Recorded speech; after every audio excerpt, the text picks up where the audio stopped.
Hi guys, welcome back to my blog post. Today we're going to be talking about insulating sleeves. So the first patent is just called insulating sleeve. It has a priority date of May 4th in 2000. So essentially the purpose is just to protect the customer and the user from a hot cup. And the reason why this is innovative and got a patent was because it has wing portions to leave little air gaps, which essentially just helps insulate the user from the heat even more.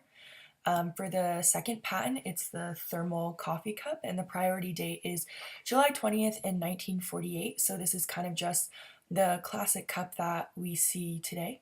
It also has a lid for added portability, but something that's a little different is there's a little flap over the part where you drink out of from the lid, whereas today we don't really see that. So it is a little different as it was dated back to 1948.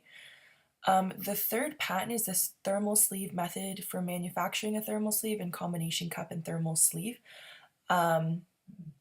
This essentially was to also provide for insulation from hot beverages and just kind of protect from discomfort associated with hot liquids. It makes it more portable, and the sleeves are made out of this crepe paper product that's held together by adhesive.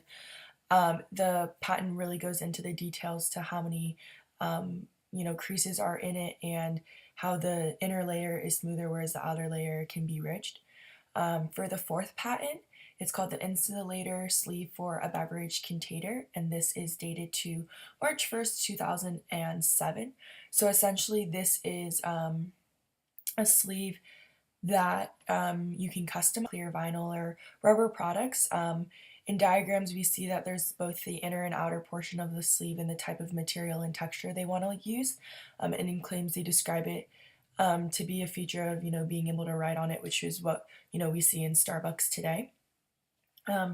The next patent is the fifth one. It's a temperature indicating sleeve and related containers. So this is a sleeve that would give you some sort of indicator as to the actual temperature of the liquid inside. And they talk about different ways to indicate this, different symbols and marks and things like that. And so I thought this was very interesting as well.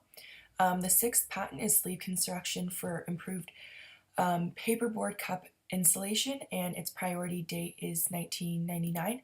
Essentially, it just goes into the construction of how to make it and how they use dots of adhesive glue and foam to create more air gaps for insulation and can be created from a single blank. For patent number 7, it's the beverage cup sleeving system and method. Its priority date back to 2007. So it also talks about if a sleeve gets wet, then it ultimately becomes useless. So the technology would be to create a sleeve that has 2 layers using different materials like silicone and rubber for insulation. The 8th patent is the protective sleeve, which priority date in July 25th of 2008, and this talks about it having an arch shape, but it later goes on to say that it can have any arch shape to help improve the insulation. And the last patent is a hot and cold cup sleeve, which is dated to February 6th of 2014. It's used for both cold and hot beverages, and essentially it's a sleeve that is water absorbent, has water absorbent lining and a water repellent outer layer, and a special coating of polyethylene. So those are